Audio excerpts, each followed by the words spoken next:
and 3.3 million members statewide.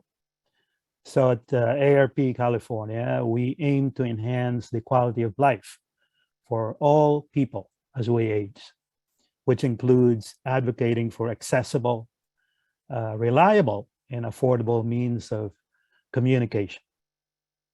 I'd like to welcome all of you and thank you for joining us as we celebrate this week's National Digital Inclusion Week. So some context around this topic, right? Digital inclusion is more important than ever, as much as our lives move from in-person to mostly online, especially during the pandemic.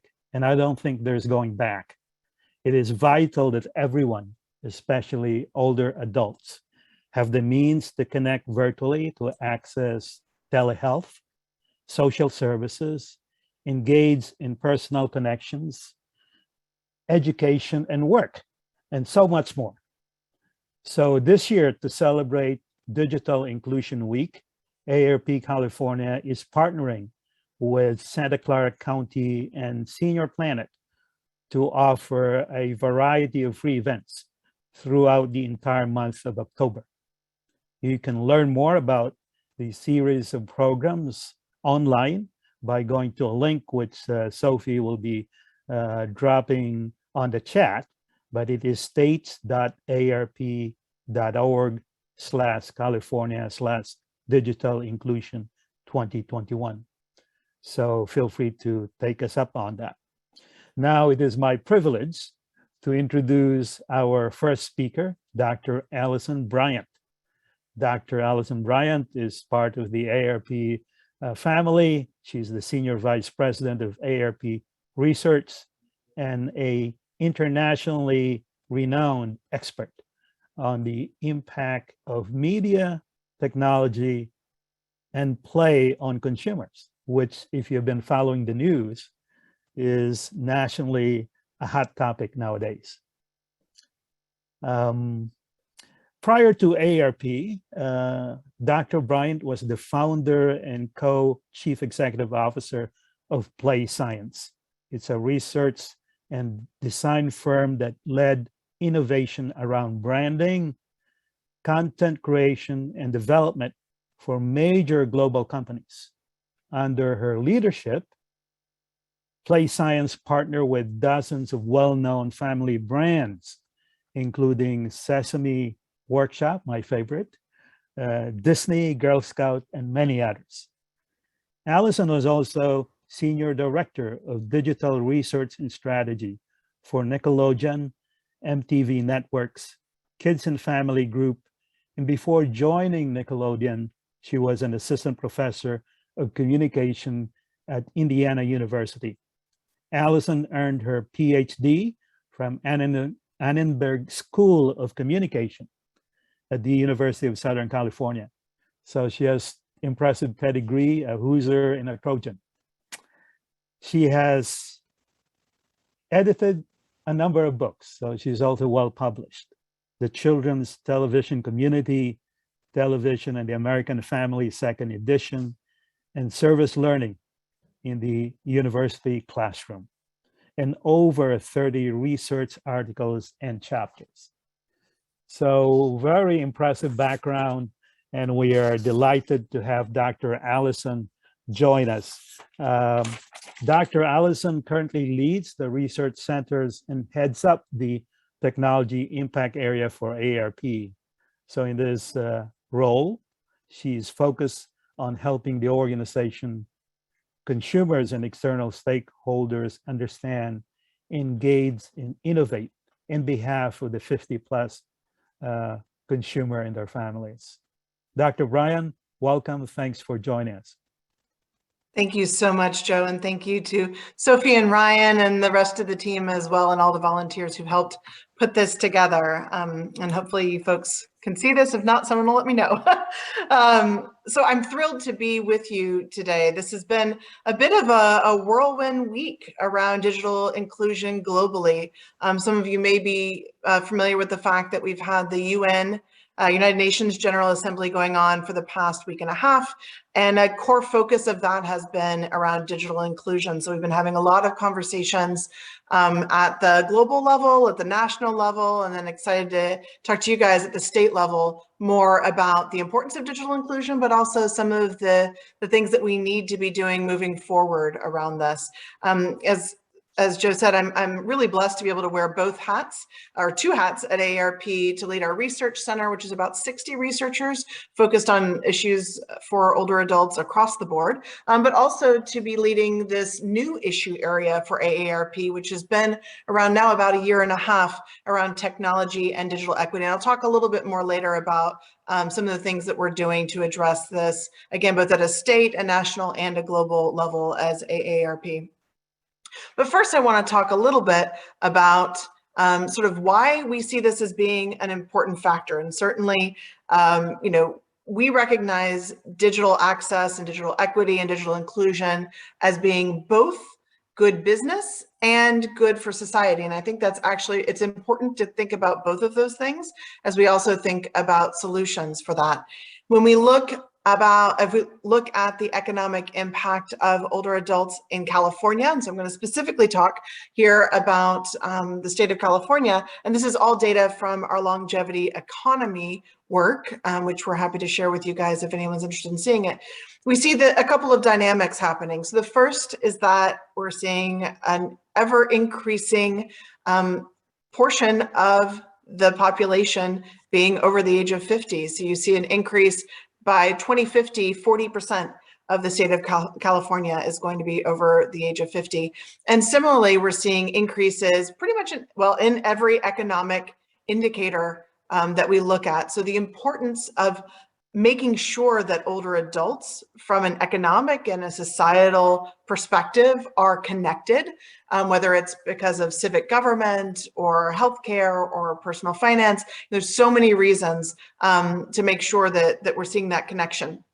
And if we double click a little bit on the economics of it, we see that for California, older adults right now are accounting for 53 cents of every dollar that's spent in California, and that's going to increase to 61 cents by 2050. But I think importantly, you're seeing this is not just in one particular area or sector. This is really across the board, including in technology, where you see that by 2050, older adults are really going to be driving a good portion and a little over half of spending on technology in California. Knowing how tech focused California's industry is, or certainly in the area that you guys are in, you can imagine how important it is to make sure that older adults' voices are heard in this space. And again, I'll talk a little bit more about what that means for us. And in addition, we look at the workforce, and I think I will talk a little bit later also about the technology workforce. But in general, older adults are really supporting growth in some key industries. Certainly healthcare and health services is an important one, but also things like wholesale and retail trade and government and finance. So really, again, across the board, we're seeing the economic and societal impact of older adults. And these numbers don't even capture what we see around volunteerism and caregiving, and really the fact that older adults are underpinning and the sort of weaving of society for California, and of course also for the United States more generally. But, and here's the but, when we look at broadband access, we are not seeing parity. And the issues around broadband access are disproportionately affecting older adults.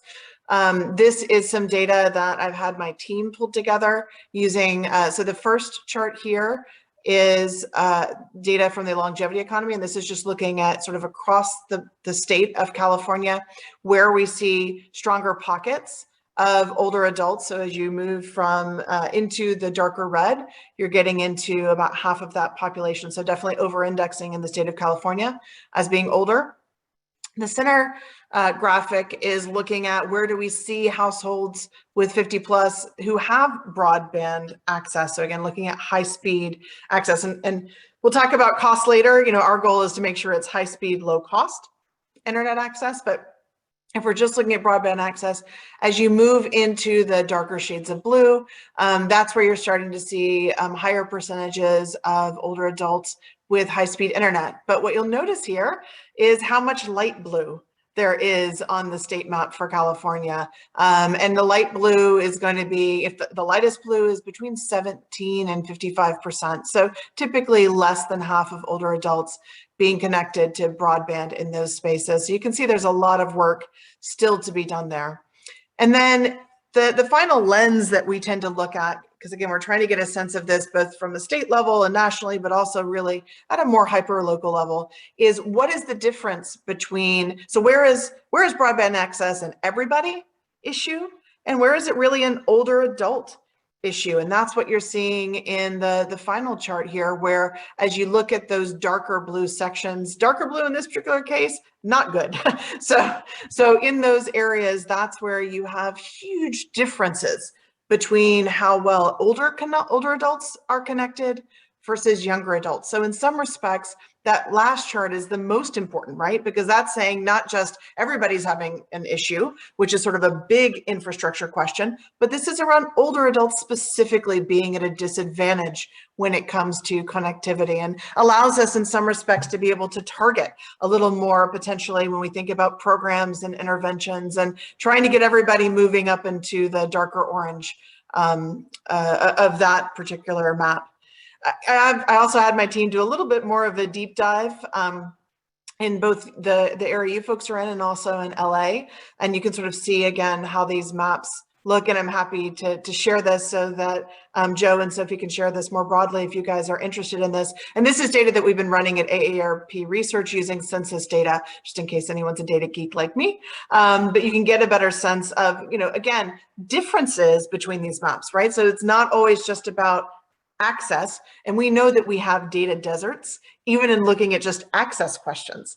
But then when you really start to deep dive into age differences, we see some pretty significant differences even between areas that may be very close together, right? If you look at, for example, like in San Francisco, you might have a really disconnected area when we look at age, really close to an area that's less disconnected. So it's not, it can change at the drop of a hat from a geographic perspective.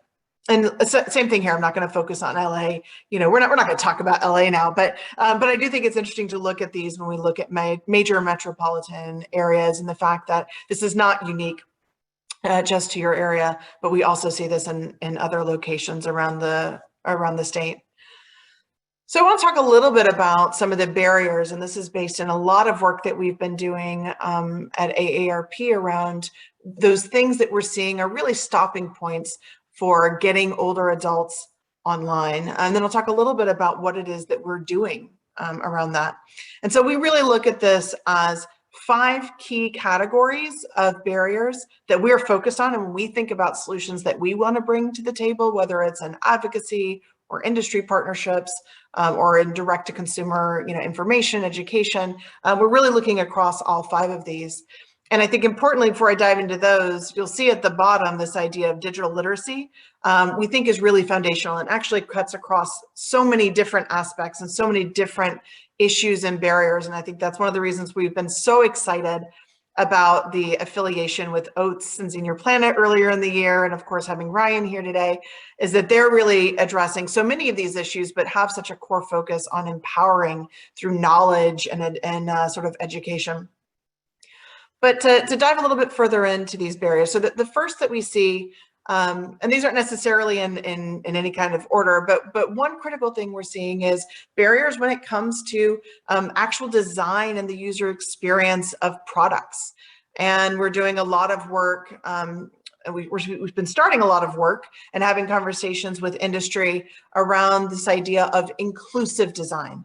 So it's not just about going and designing products specifically for older adults, although that's wonderful when that's done, but it's really about including older adults as we are designing and developing products that are going in the marketplace. And I will tell you, I have spent, as Joe referenced, my entire career in media and communication and doing design of digital products really across the lifespan from, I would say sort of 2 to 102. And I will tell you that when you get out of the, 18 to 48 range, there's very little inclusion of populations in the design of these products. And that's both an inclusion of, sort of a consumer perspective, but in technology specifically, this is also a workforce issue. And that in technology and the industry in particular, we have a real issue of not having older adults being the designers themselves. And very often people design from their lived experience, right? Or at least that's the starting point for when they're designing, whether it's an app or a product. And so I think the more we can sort of break down or build up age diversity in the technology workforce, as well as include older adults in the design experience, that we'll have a lot more to do there. Another issue that we're seeing is awareness and interest. So how much do people know that this technology exists and is something that could be useful for them? And one of the issues is when you're less connected, you're less likely to run into whether it's stories or information or experiences that include those new technologies. And so that's another barrier that we're seeing.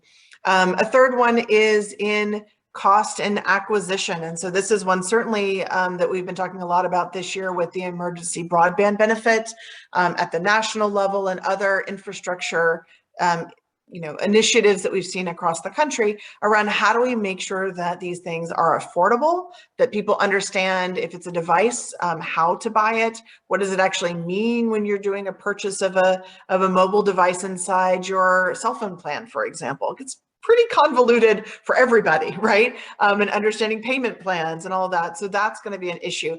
And one of the things we saw, I would say, with the emergency broadband benefit, which, by the way, the data that we have gotten recently through the FCC does show that it has been, we've had a lot of older adults who've gotten online because of that benefit. That was something AARPs has spent a lot of time both advocating for that, but also educating consumers about the emergency broadband benefit. So we have seen some movement there, and that's good.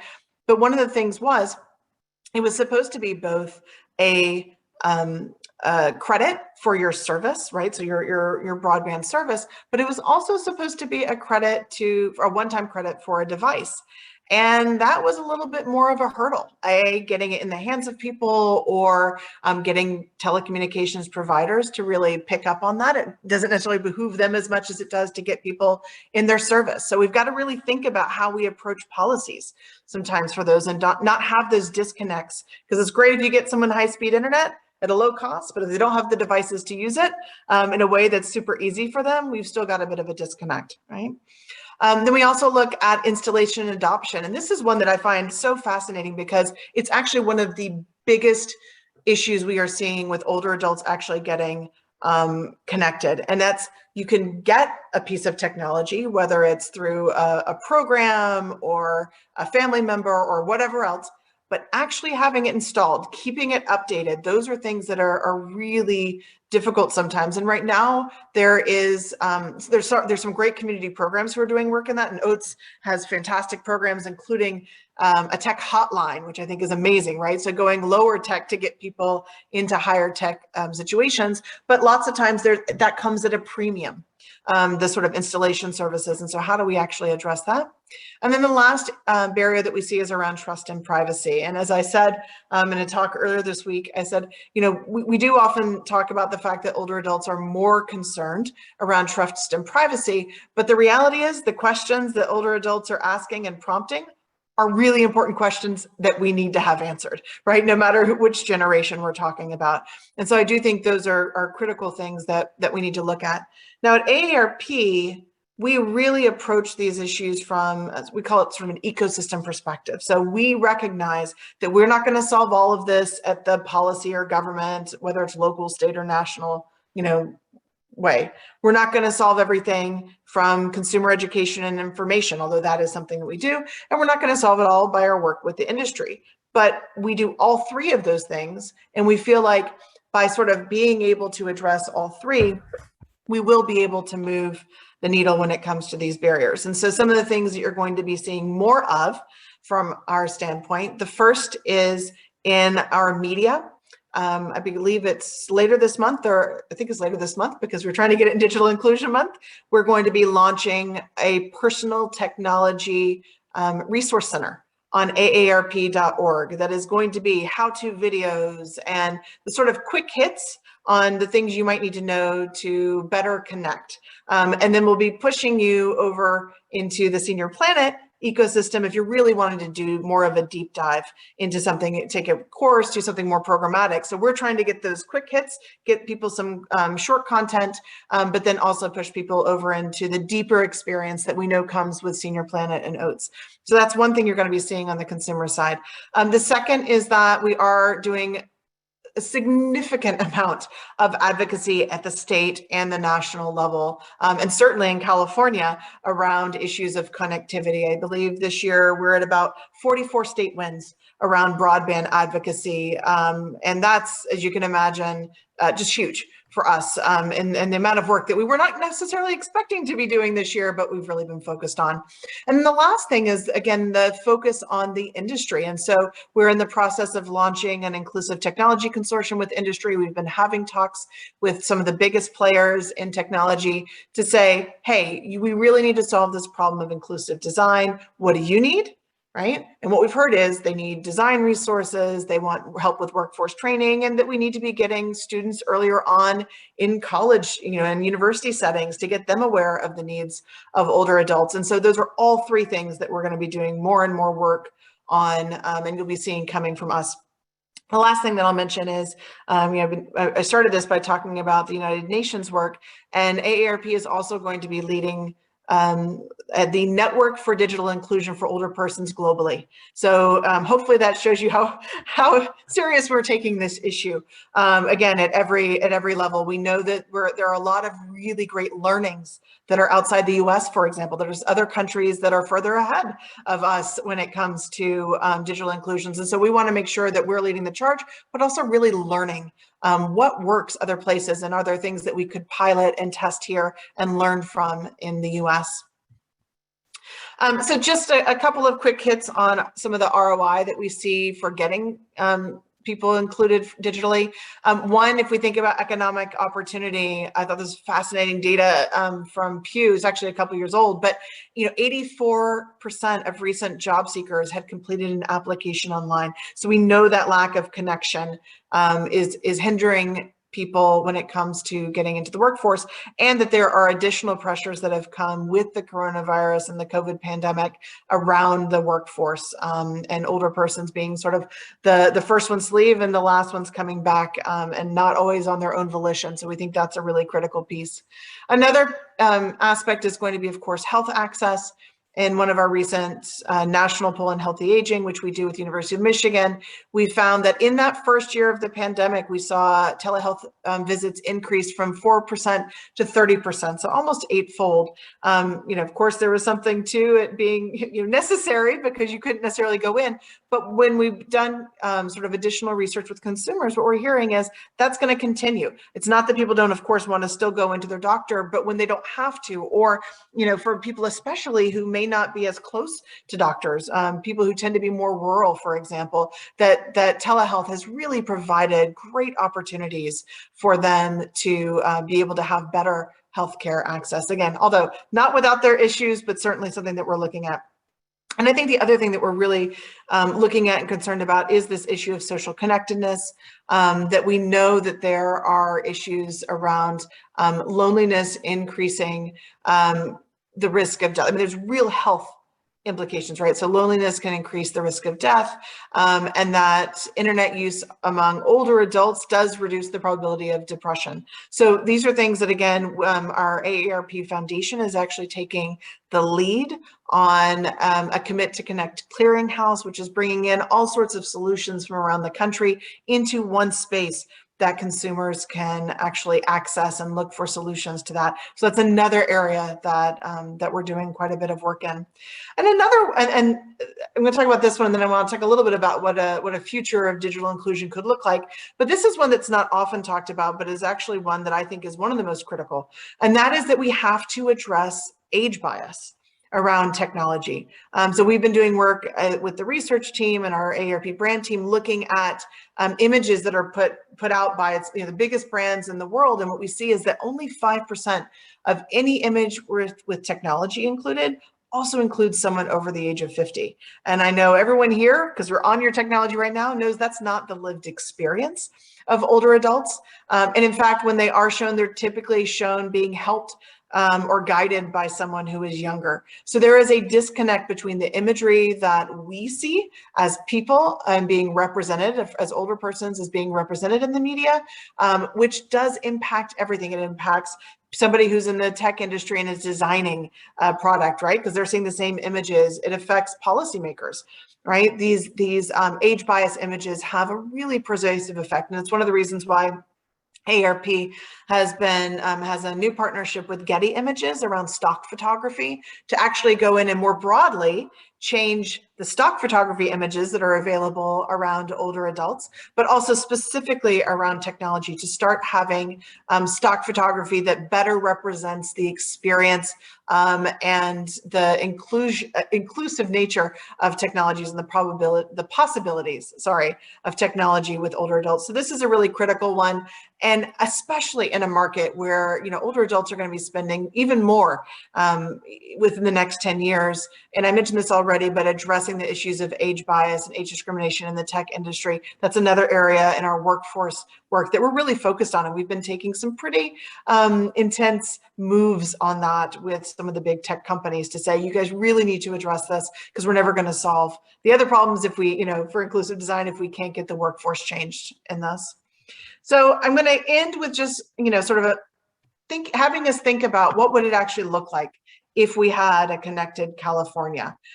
So where everyone has equal access to jobs. I already talked about the fact that the pandemic has really highlighted the issues that come both, again, with actual connectedness, but also with perceptions of connectedness. And we know that older adults have been at a disadvantage because of people's perceptions of how they might connect if they are in a job, for example, that's gone virtual. So again, bringing in some of the bias issues there. That entrepreneurship is for everyone. Right now, we have a fascinating situation where a quarter of new enterprises across the US are being started by 55 to 64-year-olds. And that's something that most people have no idea. But again, that underpins, if we're really going to be supporting older adults in entrepreneurship, whether it's because it's a second career or third career that they want to do, or it's because they just feel like they have value to add back in to society with great new ideas, we need to be supporting that and making sure that people are connected to do that. We also would hope that no older adult would be socially isolated. I talked a little bit about the health risks there, but we also know that specifically in more community dwellings or assisted living facilities where we've had specifically difficult times, or especially difficult times during the pandemic around making sure people were connected. I mean, even in the assisted living facility where my mother-in-law who passed recently they weren't digitally connected, right? And we know that social isolation in situations like that can be as high as 43%. So it's really, and that's pandemic level when you start talking about that in those situations. So we need to be able to have those folks to be connected.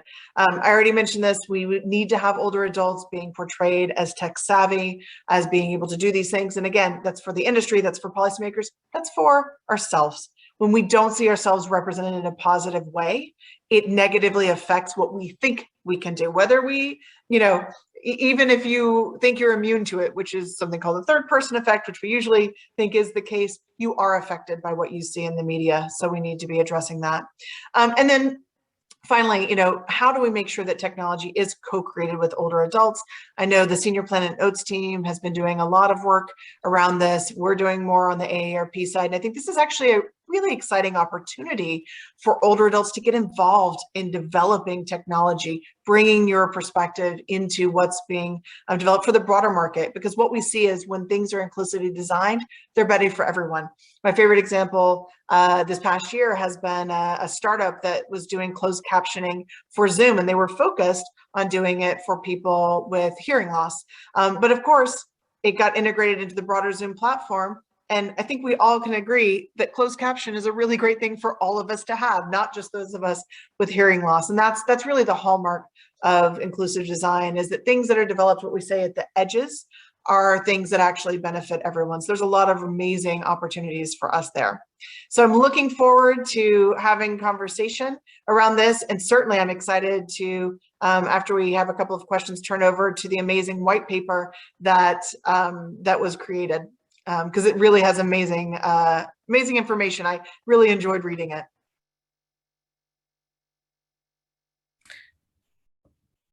Great. Well, thank you so much, Dr. Bryant. That was such a wonderful presentation with so much useful information.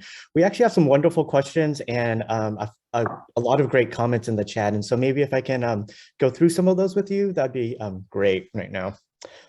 So one question is, how can seniors best approach and or communicate with tech leaders about text contrast and size and more?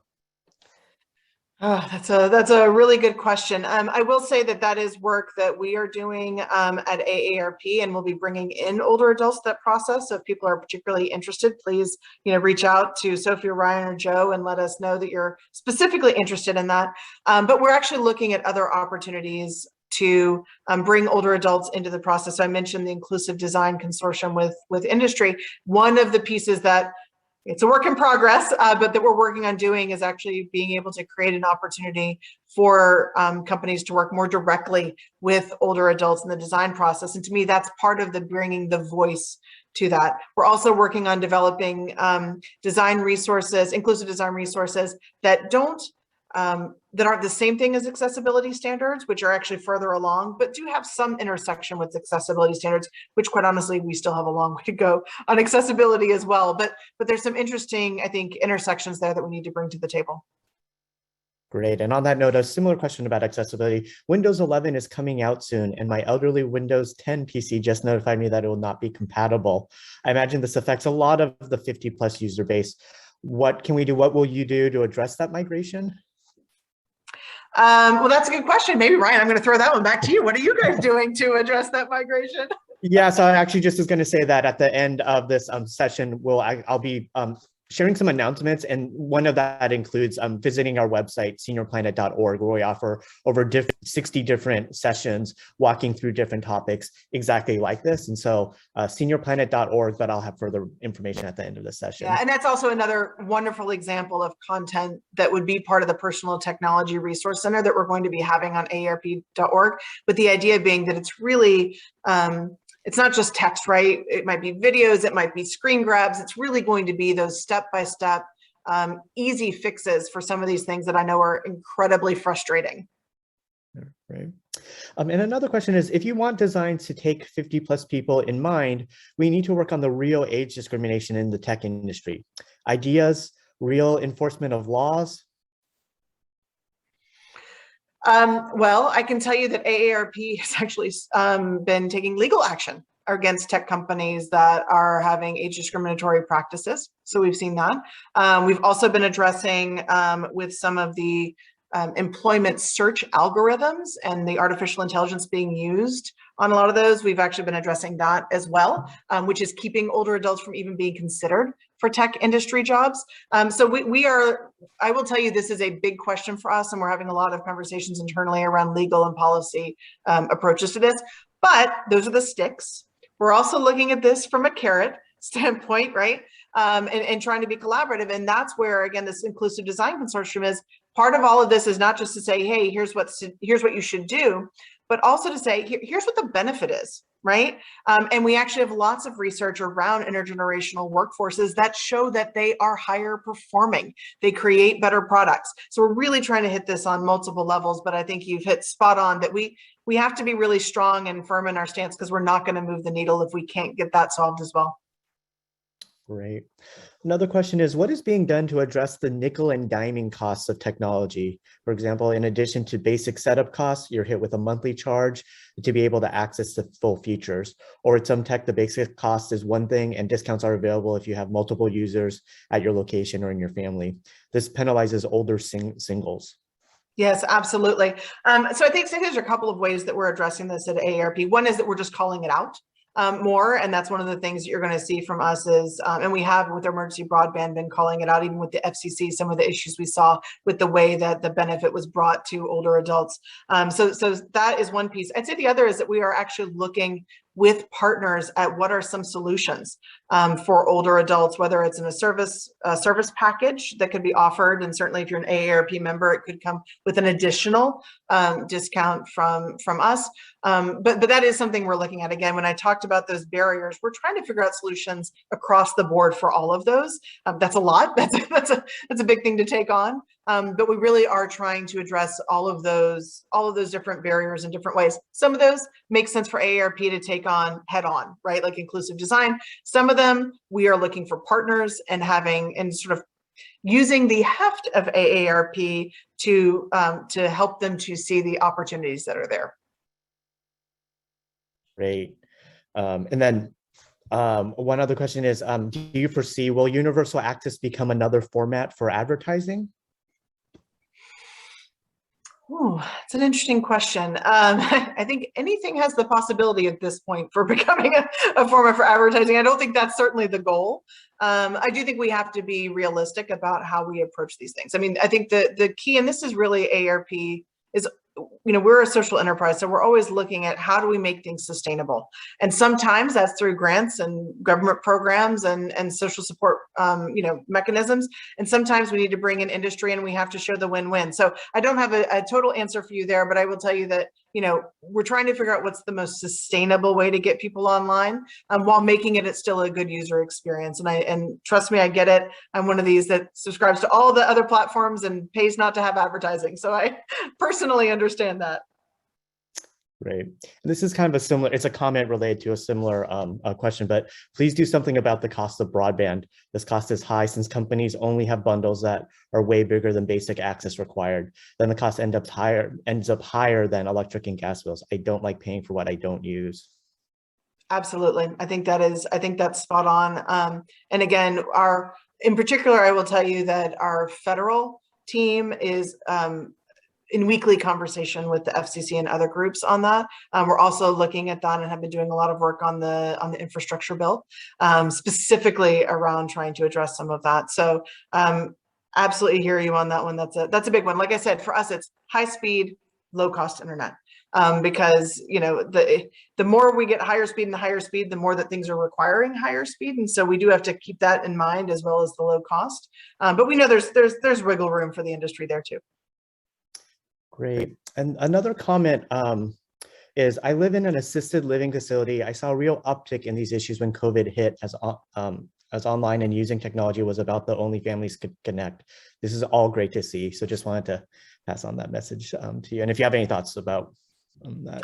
And I know I mentioned this briefly, I will say that is, I think that's one of the reasons that really prompted AARP, I mean, among others, but to take this on as an actual issue area. So when something becomes an issue area for AARP, that means that the entire force of the organization's behind it. This is the kind of thing that we do around healthcare, right? Around retirement savings. I mean, this is a big deal. And so digital equity and inclusion is up there now for AARP. And what happened in nursing homes during the pandemic and for older adults more generally was one of the many driving forces to make us really take this on. It wasn't acceptable and it wasn't handled in the way it should have been. And we shouldn't have to have a pandemic to solve this issue. And so we hopefully will solve it before we have any other kind of crisis coming on. Great. And then I actually had a question related to your presentation. Given the purchasing power of older adults, how do we convince technology companies to focus more on technology products for older adults? And are you aware of any existing products meant for older adults? I'm wondering if this might just be a natural occurrence because the spending power is increasing, but wanted to just see if you had any thoughts on that. Yeah, no, it's a really good question. So there are certainly products that are being put out for older adults. And I will tell you that the AARP Innovation Lab actually has a new, what they call Age Tech Collaborative, which is focused on startups who are targeting products to older adults to really help them to get those products out to the market, which sometimes means going direct to consumers and sometimes means getting bought by other bigger companies to bring those ideas to market. So that's one thing. I'd say the other thing, and that's really why I focused on inclusive design, and we are focused on inclusive design, is the way to get to companies is to talk about scale. Now, of course, scale is, older adults is huge. It's 40% of our current population. So it's not a small group, but I think it's easier to talk about inclusive design to sort of wet their feet. Again, I think the other issue is it's not being as familiar with the population. People in tech design from lived experience, right? As much as we try to get away from that. So we do have to pressure and bring older adults into the design experience, whether it's on staff, which would be ideal, quite bluntly. And this is across, I mean, this is in consumer technology, this is in gaming. That's another huge area where we don't have a lot of older adults, but we know is a huge area of growth. So the economic argument, honestly, is easy. That's been the easy part. It's the part where they say, okay, great, you tell us this. Oh gosh, how do we do that? Right? I don't have the staff to do it, meaning I don't have this internal experience. I don't know how to start with this. And so that's really where AARP is starting to try to fill that gap. Great. And we have another comment in the chat. We also need to consider the use of mobile technology. Many of the seniors I work with use their cell phones and not computers. Yeah, absolutely. We've continued to see cell phones uptick. So we have an AARP tech trends report that we do every year. In fact, we're in field on next year's, and we take that back out to the industry. We go to the Consumer Electronics Show. Well, whenever they didn't have it last year, they're supposed to be having it next year, which is 250,000 people in technology, and we talk about sort of how much technology is growing with older adults. The other thing that I think is important is that we've been seeing tablets continue to be really, really strong for older adults. And that's actually a slightly different sometimes design than if you think about mobile devices and the possibilities there. And so we've been really pushing the industry, not to step away from tablets and just go to smartphones, but making sure they have that. But I will say it's been interesting because we'd seen this over time, right? So tablets were trending down for the broader, age groups, but was continuing to tick up for older age groups until the pandemic hit. And then because so many people were at home, kids were needing to do things for school, we actually saw tablets come back again. So I think there's probably some learnings there that we're hoping that will make sure that the industry doesn't leave platforms behind that still have a lot of utility. Great. And that was a perfect segue to the next question of, do you have any thoughts, or how about the GrandPad? So the GrandPad was something that AARP had put out. It was actually before my time, but I know it was something we put out there.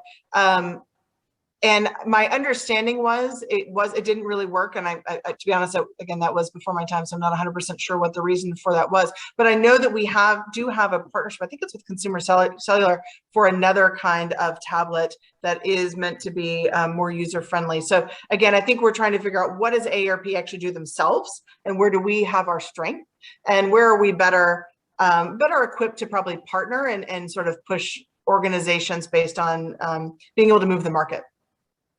We can't do everything. We shouldn't do everything. We're not experts in everything. Sometimes that's hard. But I think that's what we're looking for, sort of where do we have win-win opportunities? Great. And then I actually wanted to open it up to our next presenters, Susan and Richard. Are there any questions? And if not, I can follow up with another question. But if either of you had any questions. No, that was a great presentation. I think we're going to have a little bit of overlap, but sometimes it's good to hear things twice. And our paper, I think, will be a way that people can retain some of the information that Alison has just put out there. So Richard and I will talk a little bit about some specific tablet use that's going on in Santa Clara County, and so I think it should go together pretty well. So I do have one question for you, Alison, and that is, looking ahead to the future, do you envision AARP becoming more itself an online organization? In other words, that you would be connected to and delivering services to your very large membership through these new media, instead of just helping people get online, actually being a content and service provider online? Yeah, Richard, it's a fantastic question. I mean, I think we will have to be. We have had to be. Right, the past 18 months, we have had to go from being in person to being online, and that is not going to go away. I think once we can go back in person, we will, for a lot of things, right? But I think we're going to be more flexible in when does it make sense to do things digitally, and when does it make sense to do things in person, as opposed to going all or nothing either way, because there is so much value to the in-person piece of it, not just in technology, but in others. But that said, we're able to do things more at scale sometimes when we go and do them nationally. So you will see more from us digitally, but we're certainly not going to walk away from whether it's print in the magazine. We are doing less mailing, because I know that's always a complaint. We are doing less mailing, but you will see more from us online. Great. And I think maybe I'll ask just one final question, unless anyone else has questions in the chat. But one question that's come up for me recently is, there are a lot of, as regular members of society, how do we combat age bias in media and in marketing? Yeah, I think there's a couple of things. I think one is the power of social media right now. Call it out. When you see it, call it out. Companies are responding to more individuals, right? Calling them out and certainly getting, heft behind them. So I think that is something that you can do. You can always put your money where your ideals are. But send direct mail. If you see a great representation that you think is excellent, call that out too. I think, again, we're trying to do this by carrots and not just sticks. And I think the more that we can bring that to bear, the better. I haven't even talked about, we've got lots of research too around sort of the marketing side of things. And we're seeing people of all ages, for example, want more intergenerational imagery in whatever it is, products or anything else. I mean, really calling for it. And that's down to, 20 and 30-year-olds. So there's an acknowledgement that there's so much value across the age spectrum, and we need to be reinforcing the importance of that. So you certainly do that. And if anyone says anything to you, call them out on that too. I tell you, people don't want to say anything to me now because I will call them out on everything, but do. Thank you so much, Dr. Bryant. Are you guys getting an echo? There's a little bit of an echo. See what I can do about that. Thank you so much, everybody, for your questions. I see that folks have put things into the chat as resources as well. Are we still getting that echo? Yeah, sorry, Sophie. We're still getting a little bit of echo. So on that note, I can just transition into our next session. Again, I just can't thank you enough, Dr. Bryant, not only for the incredible work that you're doing, but for your presentation today. I feel much more empowered and knowledgeable given everything that you just presented. So on that note, I'd like to now switch over to Richard Adler and Susan Nash. Susan reports on legal matters for localnewsmatters.org and also writes about issues relating to aging and technology. She is a member of the Santa Clara County Digital Inclusion Working Group and a co-author of the group's white paper. Susan recently completed a fellowship with the City of San Jose, where she drafted the city's age-friendly action plan. And she has also just finished a term as a visiting scholar at the Stanford Center on Longevity, where she worked on digital literacy and access for adults. She has a Los Angeles transplant who is now a Giants fan and lives in Palo Alto. And so, Susan, why don't you present? And then after your presentation, I'll introduce Richard.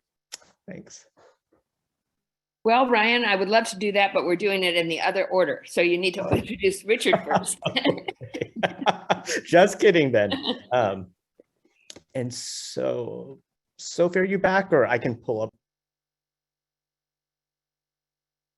Let's see if this works. Oh, sorry.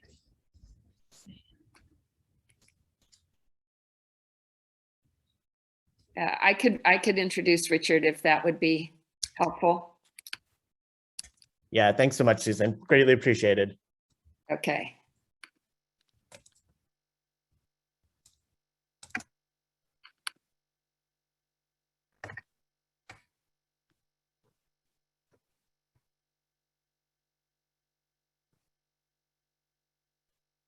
So Richard Adler is a distinguished fellow at the Institute for the Future in Palo Alto and a principal in People and Technology, which is a research and consulting firm in Silicon Valley. He's served as chair of Age Friendly Cupertino, and he's the most active member of our Santa Clara County Digital Inclusion Workgroup. He also is a member of the Santa Clara County Senior Care Commission and the Advisory Council for SourceWise. He's been actively involved in introducing older adults to new technology since the early 1990s. So Richard, take it away. Thanks, Susan. You know, it is true. I've been working on this issue of introducing older adults to new technology for about 30 years now. And I helped found a pioneering organization based in San Francisco called SeniorNet back in 1990. And, you know, in those days, this was such a tiny phenomenon, it was very hard to show up on AARP's radar because AARP needs scale, as Dr. Bryant said. So we were kind of the pioneers in that. And I would say for 29 of those 30 years, the idea of getting an older adult online and connected to a computer was what I would call a nice to do thing. Oh, it would be nice to get Granny connected online so she could see pictures of her grandkids or chat with her friends. But as I think Steve Gold got it right when he said that when COVID hit, it all changed. And suddenly getting online became an important and urgent thing to do because older adults were the most vulnerable to COVID and were the ones who were most isolated. And so, you know, the nature of the game has really changed. So let me see if I can get my slides up. Okay, can you guys see that all right? Yeah, it looks great, Richard. Good. If you can hit the presentation button at the bottom, thanks. If I can find it, it's covered by some other stuff here. Just a minute. Hang on. How's that? Oh, now we're getting that other thing. Hang on now. Let's see. What was it I had to do? There was one more thing I needed to do. Slideshow button. Which one? Slideshow. No, I did that. There was something else after that that I needed to do. Let's see. There's one other button. Well, let me go back to this format because I think that actually is going to be easier to see. Okay, can you see that all right? Is that showing out? You can read the screen? The Yeah. slide? Okay, so so Susan and I have been members of something for the last year called the Santa Clara County Senior Digital Inclusion Workshop. And this started in August of 2020. It was authorized by the Board of Supervisors who had already taken a major step to close the digital divide for school kids who were cut off from being able to learn remotely. But when we pointed out that there was a second group who were on the wrong side of the digital divide, which was older people, the county authorized us to do something. So a group of about 30 of us who are from a variety of local agencies, county agencies, nonprofits, and industry began meeting together. And we've done a number of different things. In March of 2021, we held a series of webinars, which were called March Madness, about the issues that we're talking about today. And then in June, we published a white paper, which is a report we're going to talk about today, called Promoting Digital Inclusion for Older Adults in Santa Clara County. And then just most recently, we found out that we in Santa Clara County are not the only ones who are doing this, but there are efforts in all the other counties in the Bay Area, and we've started to meet together to talk about how we can work together. So what I'd like to focus on this morning is our white paper, which is called Promoting Digital Inclusion for Older Adults in the County. At the end of our talk, we'll let you know how you can get a full copy of the report if you'd like to read it. But let me just start out by defining digital inclusion. And this is the definition of something called the National Digital Inclusion Association, NDIA. And the definition is that it's ensuring that all groups in society have the means to use the internet, which includes three things: an access device, whether a computer, a tablet, or a smartphone, having broadband network connectivity, which could be wired or wireless, and then third, and particularly important for older adults, access to training and support in order to use the internet confidently, effectively, and safely.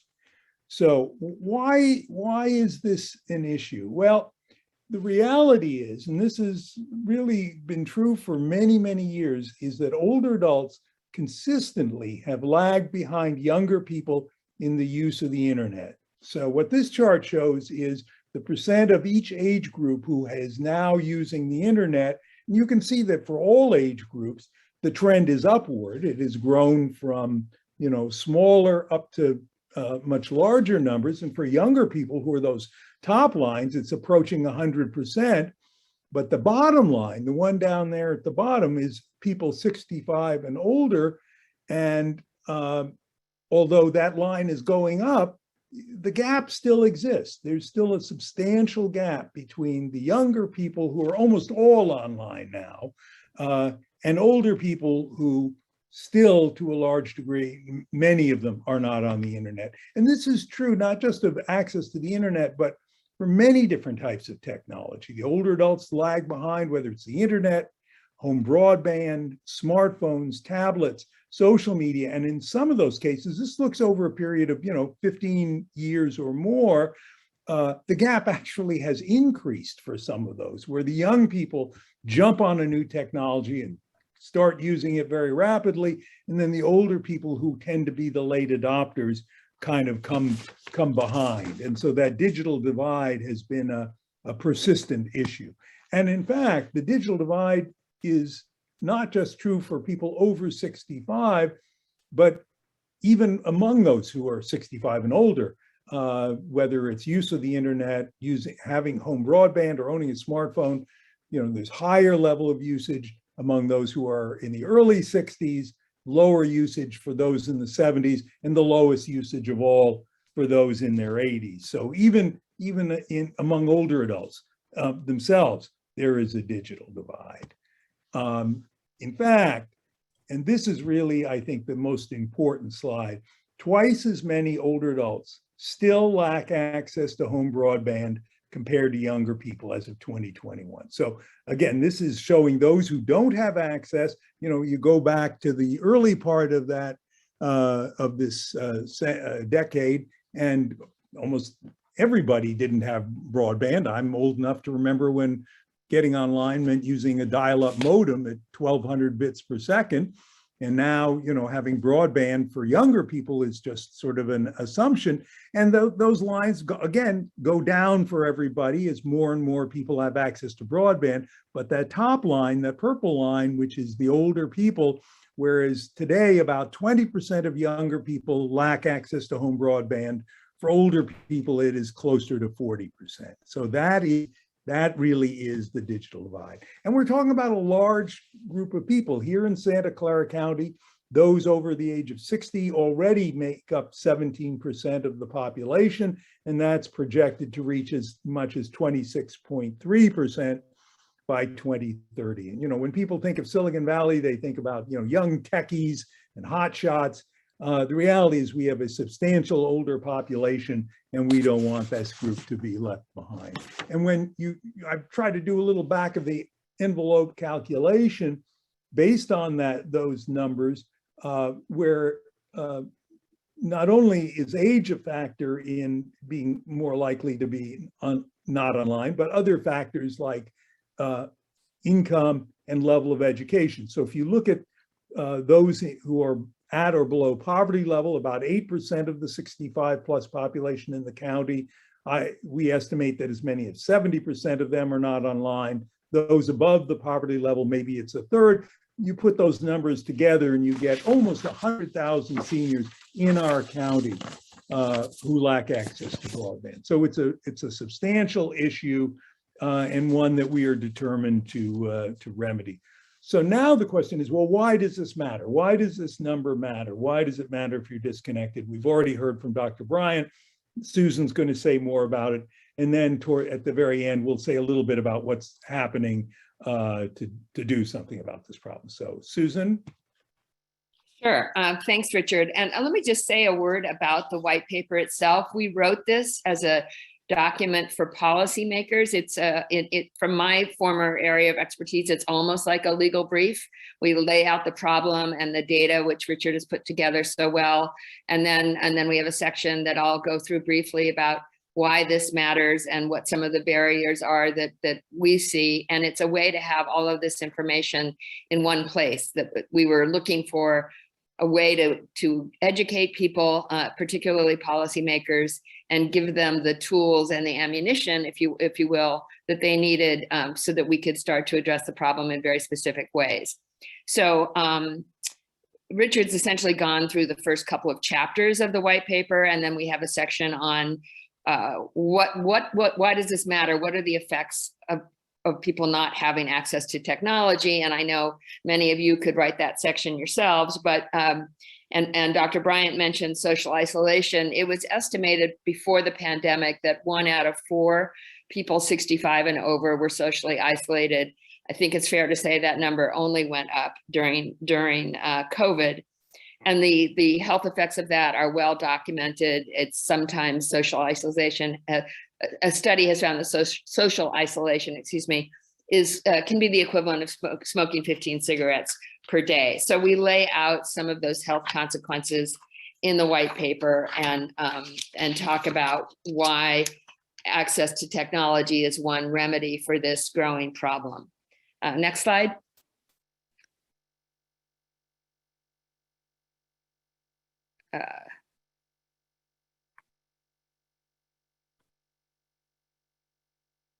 The slide with the next slide.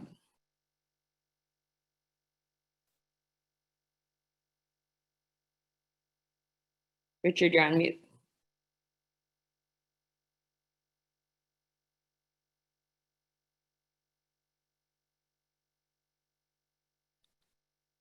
I always think it's the ultimate irony when we're doing a presentation for and involving older people on technology and we have technology problems. It just sort of illustrates the problem, I think. Well, I can do it without slides, or that might be the simplest. So one of the things that we noticed and we lay out in the white paper is just how many essential services were going online pre-pandemic and then what happened during the pandemic. And if you saw the next slide, it would be an article on seniors seeking vaccines have a problem, they can't use the internet. And if you all remember, the initial rollout of COVID vaccination was for people 65 and over, the people least likely to have access to technology in some places and situations. And yet the only way they could get this much needed vaccination was to register for it online. There were occasionally local groups that would offer telephone services. I did read about one group of young people who went out to register older people online. There you go, for vaccinations, and they did a drive-by. The young people would have tablets and help them sign up for a vaccination. The only problem was that the confirmation of the vaccination would then be sent by email. So if you don't have, it was just a problem that became readily apparent as to why we needed to get older people online. Another obvious example, of course, is telehealth. It was something that's here with us to stay. And older people, of course, are probably going to go to the doctor more often than younger people. And having telehealth access is a critical, it's not just fun stuff. This is critical life and death kind of services. Next slide. Some other examples that some are serious and some are not, but I'm sure you all could think of examples. Grocery delivery became really critical during the pandemic. I remember feeling in January that if I went outside, I was going to catch COVID. There was that very, very dark time. And grocery delivery, of course, is only available online. registering for Medicare, something I did this year, is something that you do online. Banking services online.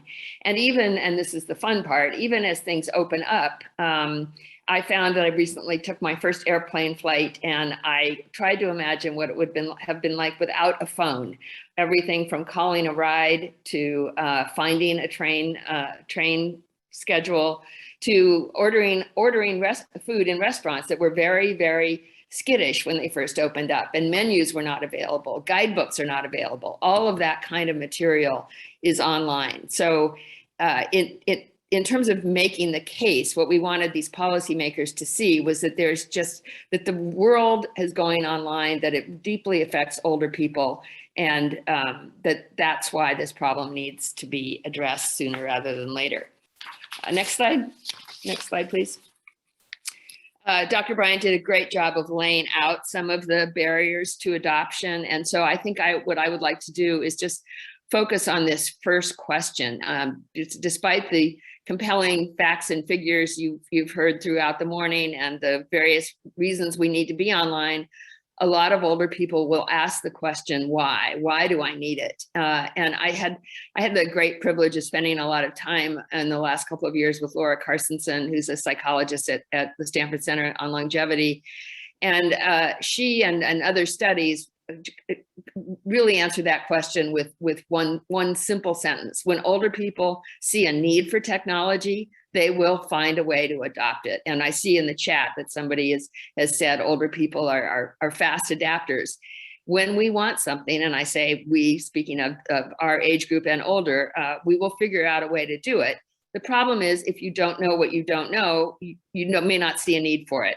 Some older people, for example, if you say you can get your groceries delivered, at least when it's safe to go to the store, will say, I'd rather go, I don't want them delivered. I'd rather go to the market myself. I want to support local businesses. But sometimes people don't know what they're missing out on. And if you have a set of grandparents who have not seen the new grandbaby for a year, and you teach them how to use, you tell them they can see that baby on Zoom, that will be a reason that people see to adapt to technology. Some more specific examples that I came across when I was interviewing tech tutors on this topic and how they dealt with older people who might seem to be resistant. One guy in particular I talked to said, I'm just available at the library, and I asked them what they'd like to do and how technology might help them.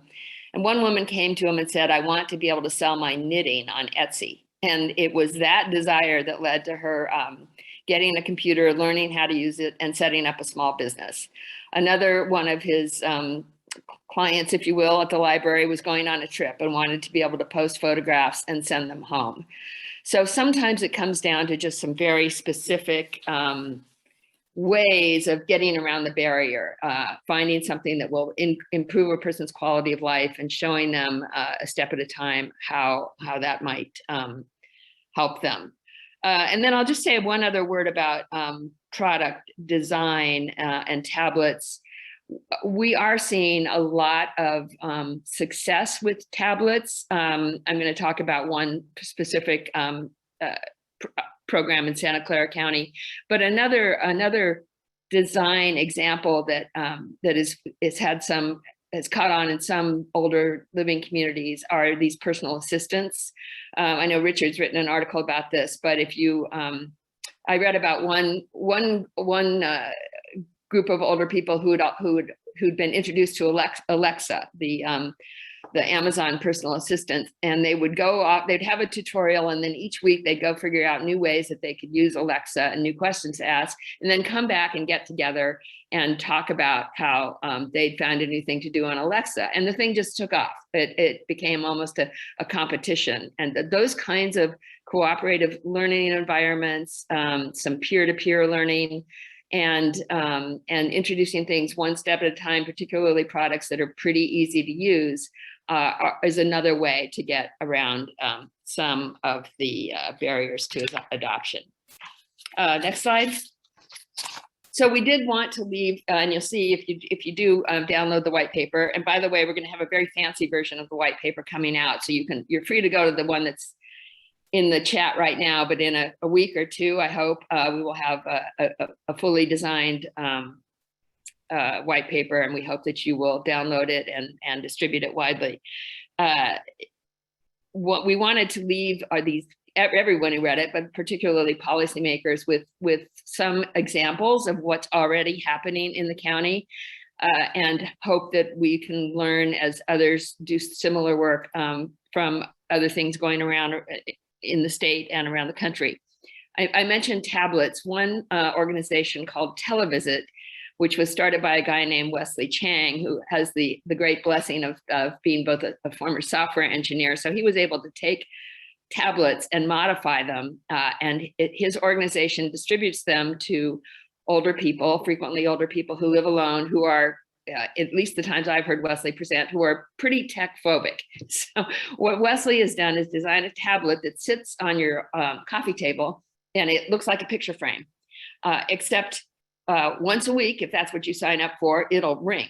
It will beep, and you just push one button. And when you push one button, you are then connected to your group, and you can have a book club discussion, or you can play a game, or you can just trade stories about what you've been up to. But it is completely user-friendly. It's been modified so that it's just got this one button, and that's all you need to do. Now, that may be dumbing it down too much. That may be too simple for many people, but for others, it's, I think about my 93-year-old father, that's the kind of thing that would work.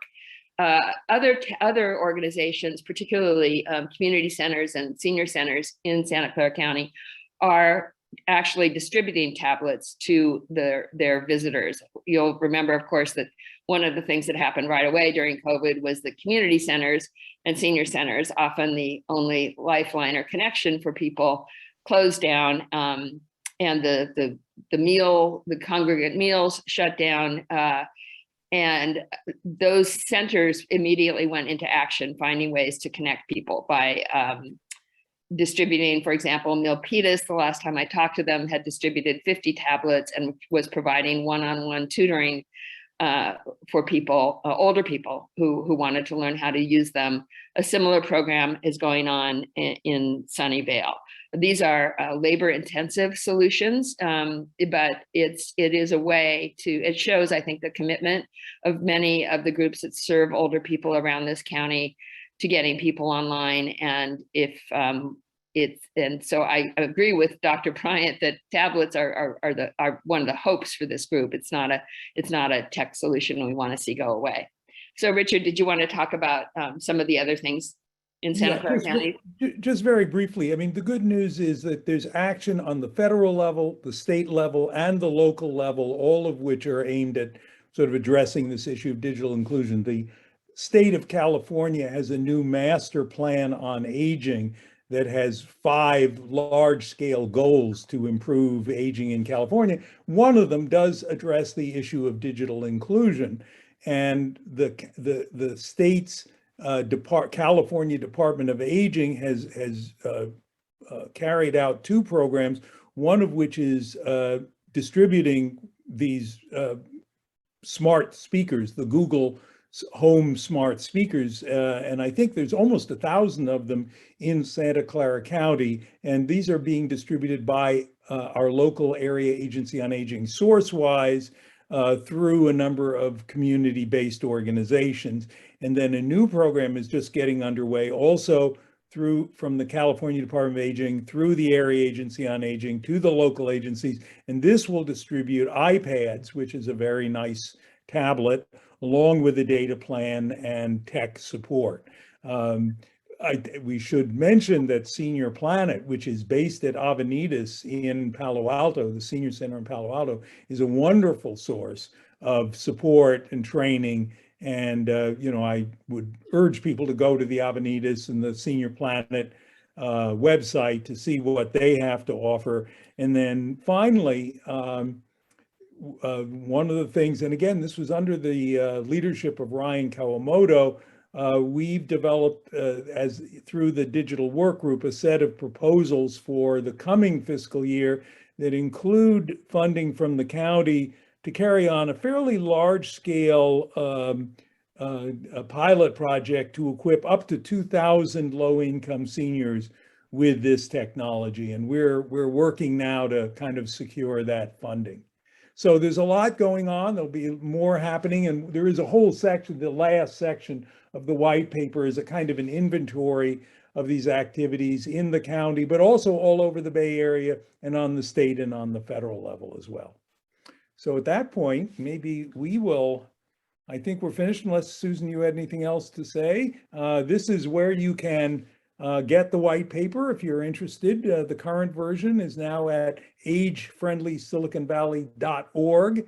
And if you go to the newsroom, you'll see that that's there as something that you can download. And Sophie also mentioned back when she was still able to communicate with us that she would send the new version to all the participants on this webinar, which Ryan has helpfully designed for us. Hopefully will be within a week or so. And it does have the contact information, for example, for the organization I mentioned, Televisit, and some of the others. If you're interested and want to try to follow a model, it should help you get in touch with what's already going on in the county. Great, and we can open it up now to any questions in the chat. Yeah, hi, my name is Louis Rocha, and I just posted a question, and this is in general.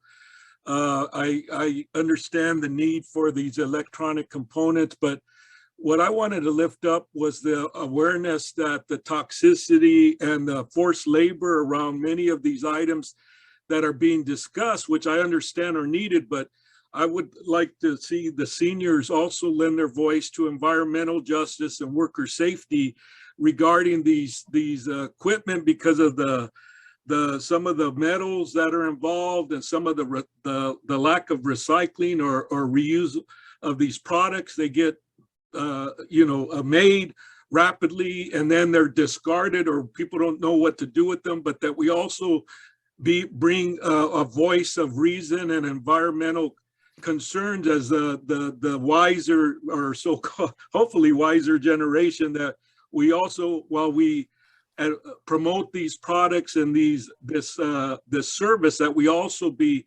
cognizant of the environmental and worker safety issues that are primarily in third world countries where these products are developed and manufactured, and all the other stuff that goes along with the supply line. Yeah, I can speak to that just a little bit, Louis, only from the standpoint of saying I share your concern. It extends to things like electric cars as well. But one of the groups that I found in researching part of the white paper is something called Telehealth for Seniors. It was started by a group of college students who wanted to make it possible for people to communicate with their doctors, and they use only repurposed devices. There's a lot of discussion about whether repurposed devices can work for all sorts of different needs. But one thing you can do is take an old computer and set it up to talk to your doctor. And that's what they've done. The last time I talked to them, they had distributed nearly 3,000 of these devices, and they work with healthcare providers to find out patients who would benefit from telehealth visits, and then they hook them up with a repurposed device. So it's a very small thing, but it's a way to address the kind of concern that you're raising. And let me just add one more thing, that I think back in the 30 years ago when we were working on SeniorNet, we had a motto, and it was the goal of SeniorNet was not so much to bring the technology to older people, it was to bring wisdom to the information age. And the reality is we're not just trying to do this in order to give the old folks access to the services and the resources they need, although that's important. It's also to give them a voice. And, as Louis, as you were just demonstrating, older people do have a lot to say, and they have a lot to offer to the dialogue. And to the extent to which this sort of civic dialogue happens online, and certainly one of the key roles of AARP is as an advocacy organization, it's important to empower older people with these tools so that their voices can be heard. So thank you very much for that. Great. And we have a question too about, what do you think about the software oriented to maintain cognitive skills? I don't know if this actually might be a question for Dr. Bryant or Susan or Richard. So I mean, I think that's an area where we're still looking for more data. There has been some on that, and we do some work in that around brain health at AARP. And in fact, we've convened what we call the Global Council on Brain Health, which is experts and academics and physicians from around the world, specifically to look at the issue of brain health and then the intersection of that with technology. So we do have an offering from AARP called Staying Sharp, but I think what's important about that is even though the main way to access that is digitally, and we do have interactive experiences and games, it's really a more holistic approach to brain health, which includes things like your health and your eating, because we know it's not just about one thing, right? We know it's not just you're going to solve it by playing some games. You really have to think holistically about brain health. It's a great area, though, for future research. Great. And I received a direct message of where or how do you see the connection between accessibility or disability and aging? Are there efforts going on that overlap or concerns? That I can speak to that. In San Francisco, there is an organization called the SF Tech Council. It's been around for a number of years. It's a coalition of business, community organizations, activists, and their focus is specifically on access for older adults and the disabled community. So that's a really good place to look. And they've done a number of programs that address both markets. I mean, there's some overlap between being older and being disabled, but they're not the same thing. There are sort of separate issues, but there are also issues that are, issues of like accessibility are ones that those two communities share. Yeah, absolutely. And if I can add to what Rich was saying, I think the other thing is when you think about the design process, it's also about starting inside your user needs or your user experiences. And so even some of the things we're doing with the technology firms is talking about what are the use cases that may look different from older adults that may have accessibility pieces in them, right? Or it might be about caregiving, right? Or, not being in a workplace anymore and being fully retired, and so not having access to work technology. I mean, there's all sorts of things that go with age or what we call life transitions that may have to do with accessibility, but may not. And so understanding, where they intersect, but where it's different is important.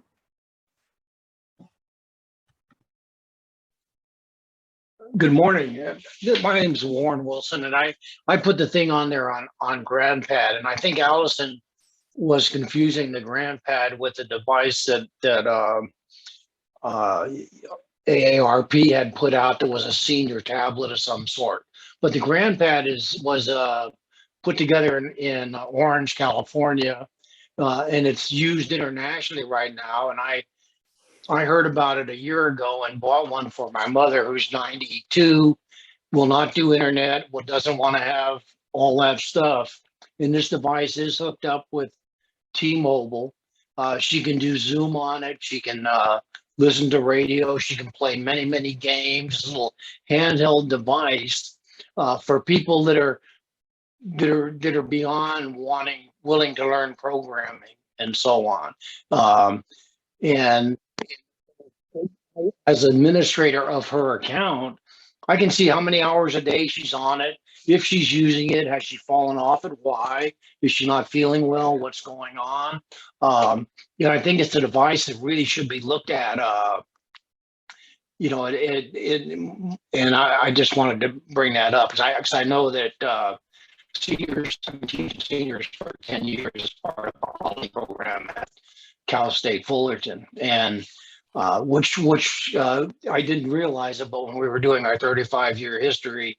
All our computer programs did start with SeniorNet, and that was kind of that was part of our 35-year history. We have since gone on to put up our own programs. But if I'm instructing a senior, the first thing I want to send them to is YouTube, and the endless array of information that can be garnished from YouTube. And I'm sure AARP has videos on YouTube as well as Senior Planet and everybody else. And it's just such a fantastic library of people can learn at their own speed. They can slow down the recording if the person's talking too fast. And I think we get tied up into selling what we're selling and what we're invested in. And, and there's a whole world out there. There's a whole lot of resources, and we've got to be looking at all of them. And I just wanted to. Yeah, thanks so much for that clarification, Warren. And actually, due to a time check, I'm going to make some announcements, but then wrap up the session. But first off, I just wanted to thank our presenters. I want to thank all of you as our audience for such excellent questions. I also wanted to thank Joe so much for his welcoming remarks and introductions. So on that note, just wanted to mention that the last couple of sections in the white paper that we put in the chat that Richard and Susan are authors of, they do outline further programming and digital inclusion resources that we've come across previously this year.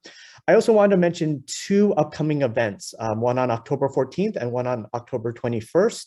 So please join us at 12 noon on October 14th as we will go over tips for staying safe in cyberspace, including how to browse the web safely, how to recognize online scams, and when it's okay or not okay to share your personal information online. And then on October 21st at 12 noon, we are going to address some of the most common questions surrounding how to choose a new computer, including where to start, what's a reliable brand, how should you budget, what technical specifications are needed. And during this presentation, Senior Planet will also cover operating systems and compare alternatives to the traditional computers such as tablets and Chromebooks. Both of these virtual events are free and open to the public, but registration is required. So please go to Aarp's California's event page to register. And then I just wanted to promote Senior Planet's programming, which is all free and accessible via Zoom on our website at seniorplanet.org. We have, I mentioned this before, but over 60 presentations on topics ranging from what is cloud storage and how do you listen to podcasts to virtual museum tours and how to use YouTube. We also have a free national hotline. If you ever have any tech questions that need to be answered, it's operated out of our New York site. So it is on East Coast hours, but please feel Monday through Friday, but please feel free to call free of charge if you have any questions. And then I just wanted to conclude by mentioning our Aging Connected campaign. I mentioned it in the chat, but our goal is to connect 1 million older adults to the internet. And so for more information, you can visit agingconnected.org, or you can call our hotline, which is listed on that website at 877-745-1930. But on that website, you can actually type in your own address to see if you might have lower cost internet options in your area. In addition, if you call the number, you can also ask these questions and talk to someone live that will be able to pull up that information for you as well. So on that note, I just want to thank everyone so much. I'll pass it off to Sophie if she doesn't have audio difficulties, and we'll cross our fingers. But if she does, it just is another example of the importance of digital inclusion. Thanks so much. Thank you so much, Ryan.